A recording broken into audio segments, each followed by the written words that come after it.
In the tumultuous times of ancient Israel, a legendary band of warriors emerged, becoming the strongest band of warriors. These were David's mighty men, a group of fearless and loyal individuals who rallied to the side of the fugitive David, shaping their destinies in the crucible of conflict. Their transformative journey from disparate backgrounds to becoming the most trusted warriors of a king is a saga of courage, sacrifice, and unwavering loyalty. The tale begins with David, a shepherd-turned-giant slayer who, fleeing from the wrath of King Saul, found refuge in the caves of Adullam. In these caves, David's followers, a crew of 400, gathered. Among them were his brothers, family members, former army comrades, and even those in distress, debt, and discontent. A diverse assembly united by a common cause, the leadership of David. In 1 Samuel 22 verses 1 and 2 says, David therefore departed thence and escaped to the cave Adullam. And when his brethren and all his father's house heard it, they went down thither to him.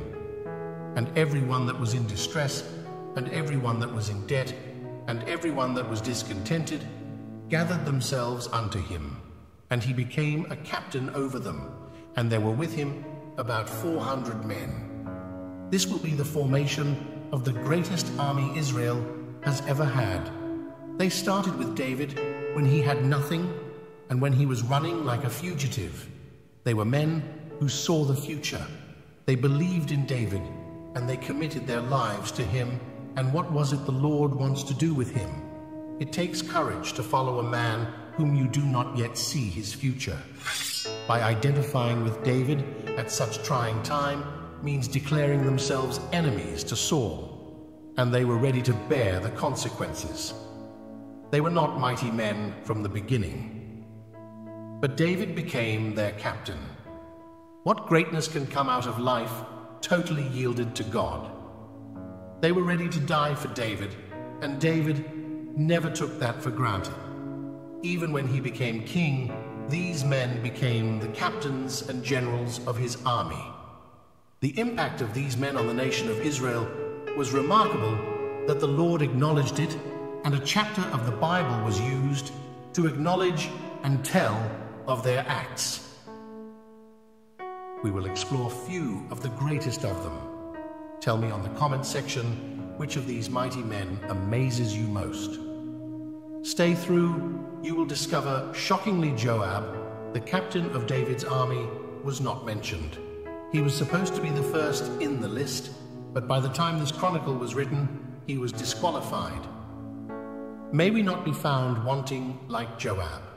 The Bible in 2 Samuel 23 and 1 Chronicles 11 unveils the names of the most renowned among these mighty men, each with a unique story of valor. Chief among them was Josheb-Basshebeth, known as Adino the Eznite, who single-handedly slew 800 men in a fierce battle, earning him a place of honor among David's elite warriors. One man alone stood an army and slew 800 of them.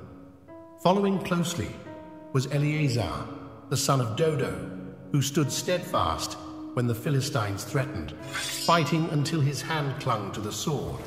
The Lord brought about a great victory that day, and Eleazar's unwavering resolve became a testament to the divine intervention that marked the journey of these mighty men.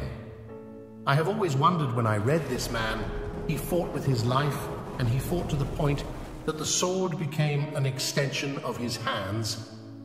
He was no longer holding the sword was holding him. Wow. This was no ordinary tale. These men were valiant in the battlefield. They fought with their all. They spared nothing in fighting for the people of God. The next Shammah, stationed in a field of lentils, faced an imminent Philistine attack. While others fled, he defended the ground, and the Lord brought about another great victory. These were not mere warriors. They were instruments of God's triumphs. How fearless was he? He was not moved by the fleeing Israelites. and the Lord showed up. These men do not fight alone. When they stand, mighty angelic army fights with them, just like Elisha told his servant. Fear not, for they that be with us are more than they that be with them. The narrative continues with the account of 3 mighty men who risked their lives to bring David a drink of water from the well of Bethlehem during a Philistine encampment. Their daring exploits, though met with David's refusal to drink the water, showcased the depth of their loyalty and commitment. Abishai, the brother of Joab, lifted his spear against 300 men, earning a name among the top 3 mighty men. Benaiah, son of Jehoiada, distinguished himself by slaying lion-like heroes of Moab and a formidable Egyptian warrior, displaying unmatched courage in the face of danger. As the list of mighty men unfolds, the names resonate with valor: Asahel, Elhanan, Sibbecai, Eliam, Uriah the Hittite, and many more. Each name carries a story of bravery, loyalty, and sacrifice. Yet, among these mighty men, one of them will be killed by the sword that was supposed to shield him, the tragic tale of Uriah the Hittite. His loyalty to David was unwavering, but his fate took a dark turn when David succumbed to temptation, leading to Uriah's demise. The story serves as a reminder of the complexities inherent in human nature, even among the mightiest. When Adonijah, David's 4th son, tried to become king on his father's deathbed, Benaiah was entrusted with helping anoint and defend Solomon instead. After David died, Benaiah administered the king's justice by executing Joab for the murder of Abner and Amasa. He then served as the commander of Solomon's army, presumably until his death. The mighty men did not run from the fight, they ran toward it. They saw victory where others saw defeat and seized opportunities where others hesitated or cowered in fear. Joab, despite being a prominent figure in David's army and serving as his top commander, finds an intriguing absence from the illustrious list of David's mighty men. The omission of Joab from this esteemed group can be attributed to a combination of factors that define his complex legacy and actions throughout his service under King David. Joab had a troubling tendency to disregard direct orders from King David. This insubordination is evident in several instances, most notably in the murders of Abner, Absalom, and Amasa. In the case of Abner, David had explicitly commanded Joab not to harm him, but Joab acted contrary to the king's wishes, resulting in the death of Saul's former general. Also, Joab's actions were often motivated by personal agendas and vendettas, rather than a strict adherence to David's commands. His involvement in the death of Absalom, David's rebellious son, showcased his prioritization of personal justice over loyalty to the king.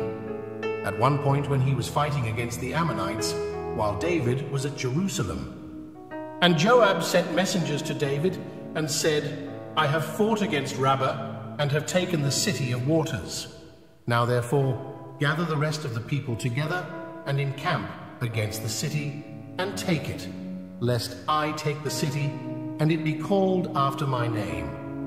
He was not fighting for the kingdom, but for himself. His actions was motivated by his personal ambition. Thirdly, Joab played a role in supporting Adonijah's bid for the throne against Solomon, despite God's choice of Solomon as the rightful successor.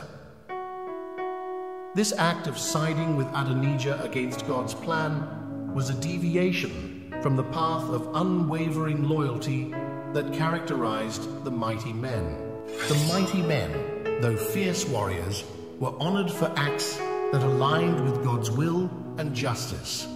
Joab, on the other hand, was involved in acts of violence that could be deemed unjust, such as the killings of Abner and Amasa.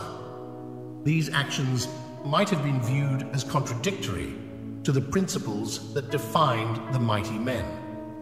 Towards the end of his life, David expressed displeasure with Joab's actions and charged Solomon with bringing Joab to justice. David recognized the need for accountability for Joab's deeds, indicating that the king himself may have viewed Joab's actions as incompatible with the principles upheld by the mighty men. Joab was not qualified to be named among these great warriors of Jehovah. These men were true to David even when he was fleeing from Absalom, and all Israel has followed his rebellious sons. They suffered with him, and they reigned with him. Like they to David, like we to Christ our captain, if indeed we suffer with him, so that we may also be glorified with him.